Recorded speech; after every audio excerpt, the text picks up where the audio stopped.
Language skills continue to literally explode between the ages of 3 to 8. So this includes vocabulary and the thousands of words that children learn between those ages. So that if you're a parent of a child this age, you may be just astonished by the weekly sets of new words that your child seems to have picked up without you ever actually having said the word to your child. Pragmatics, which are how children use language in communities. How do they learn the conventions of how language is used? And then the roots of literacy development, which are the roots of what eventually become reading skills. Starting with vocabulary, vocabulary continues to grow with the knowledge of both the many kinds of words, nouns, verbs, but increasingly the interstitial words, the prepositions, the articles, the kinds of words that are necessary to put together the range of sentences in any given language.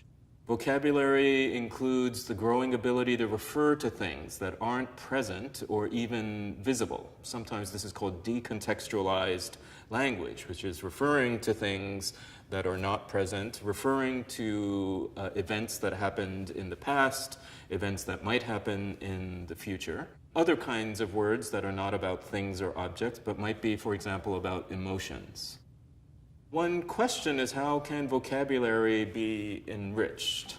And what does rich vocabulary support actually look like? This was the topic of a study recently conducted in the country of Chile by a team of local researchers and scholars at Harvard and NYU. Jocelyn Bound, for example, did a wonderful study actually transcribing conversations in the preschool classroom. Then she looked for the kinds of instruction that might support vocabulary development.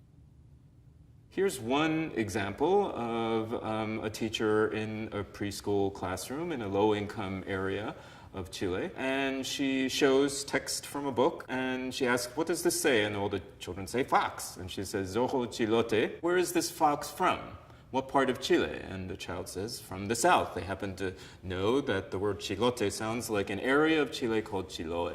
Then she asks, "Does anyone know what foxes eat?" And the child says, "Meat." She says, "Yes, they are carnivorous." So what do you notice in that example? Enriching vocabulary is not just about identifying a word's meaning or definition. It is about applying it certainly to the immediate context, which in that case was a book that she was showing and reading to the classroom. But it also means generalizing its definition to another situation. In the case of this southern Chilean fox, linking it to societal information and cultural information. So in this case, about the geography and wildlife of Chile, and importantly, using complex words. For example, the word carnivorous, which has 4 syllables in Spanish, young children actually love complex words and can benefit from learning different levels of common versus rare words. And after all, they are around adult conversations that mix both very common words, that might be the first ones that children learn, but more rare words. And that's also part of learning throughout our lifetimes, is new words that we're not familiar with. In another example, we see the teacher talks about a new word that we learned yesterday, to beg. All the children say to beg. The teacher says in the story, it says, "Ay, don't eat me, tiger," begged little Andres.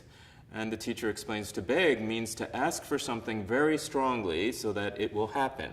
For example, we begged to go to the birthday party when we wanted very much to go. Who can give me an example with the word to beg?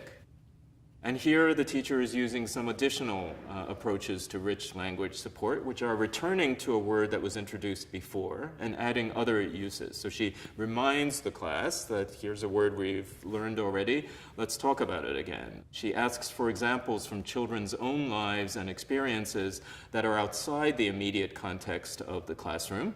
And then she provides examples of conceptual linkage, a word being used in one context linked conceptually to another context. So begging not to be eaten versus begging to go to a birthday party is the same word and concept, but a very different situation. And it turns out that these forms of vocabulary instruction that are not simply about definitions and labels, but are about providing conceptual information about a word across different situations, are associated with growth in vocabulary across the preschool year in Chile.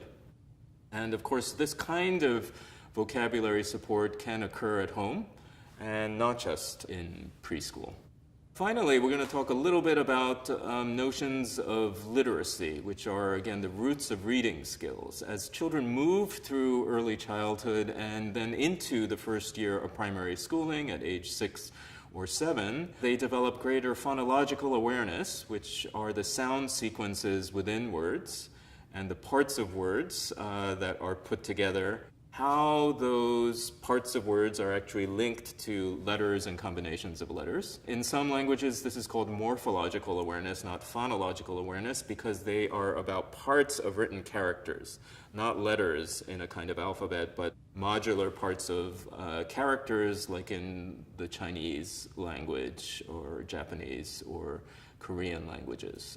Identifying letters or characters and their associated sounds are very important to the beginning of literacy development. And children during this age tend to progress from drawing, which might be simply scribbling, and shapes, to beginning the roots of early writing as they see print in their environment.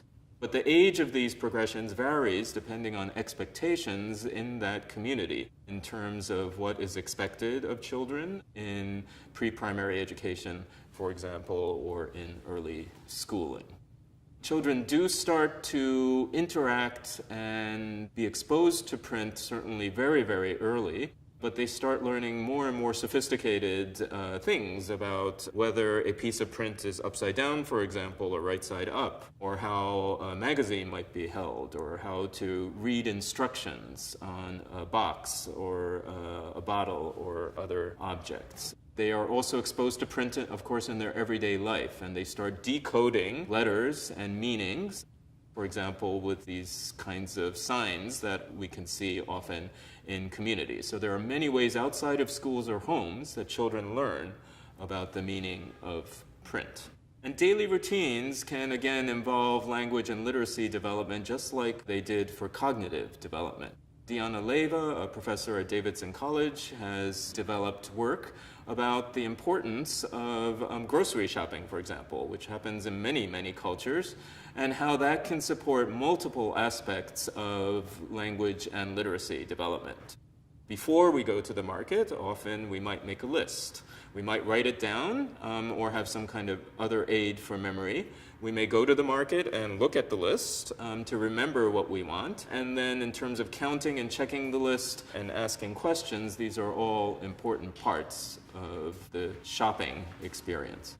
So this to me confirms Barbara Rogoff's work on how interactions with adults during daily household routines can support learning. So children's intent participation in household routines and community routines can actually build language learning.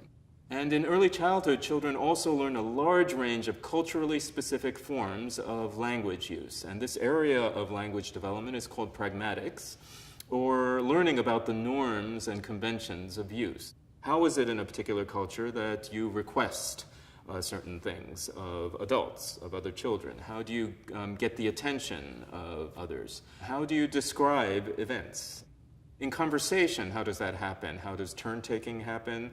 How do topics get introduced? What is the role of children in adult conversations and adults in child conversations? And then finally, narratives, which are a particularly fascinating way that cultures work, is that cultures are largely about passing stories on to the next generation. And so if that is one way that culture is maintained across generations, what are the culturally specific forms and structures of stories, of songs, and of explanations? Professor Juliana Melzi at New York University did work on how narratives, for example, differ by culture in their structure. She studied Central American-born as well as U.S. European American mothers' narratives. These were all moms living in the United States, and asked them to tell stories, engage with their children around stories of what happened in the past, for example, a happy story or a sad story. She found that European American mothers tended to emphasize the structure of the narrative, and so these stories tended to have beginning, a middle, and an end. They would set up a problem, They would often build to some kind of tension, there would be a climax to the problem, and then there would be a resolution, so some kind of ending. The Central American moms, on the other hand, tended to emphasize the conversational aspects of the interaction and narrative and make statements to keep the conversation going, and less emphasis on things like the beginning, middle, and end of stories. The structures were more circular, and themes got returned to multiple times, and there was less clear of a single resolution to stories. We see that narrative styles and structures differ across cultures, and learning the pragmatics of language, learning the different ways that language is used, can vary powerfully depending on the culture.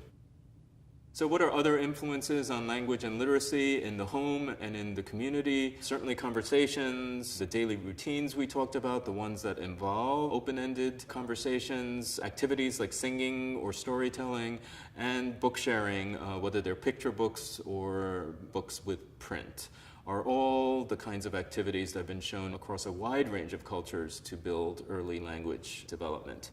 Interacting with everyday print in the home and in community settings starts to build the foundations also of literacy development.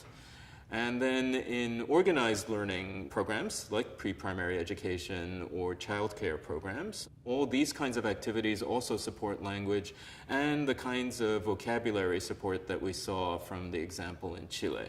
And interactions with storybooks and picture books can also help support language. That can happen even if a parent is not literate. So we see this range of supports in the home, in the community, and in organized learning programs that can support language and early literacy development.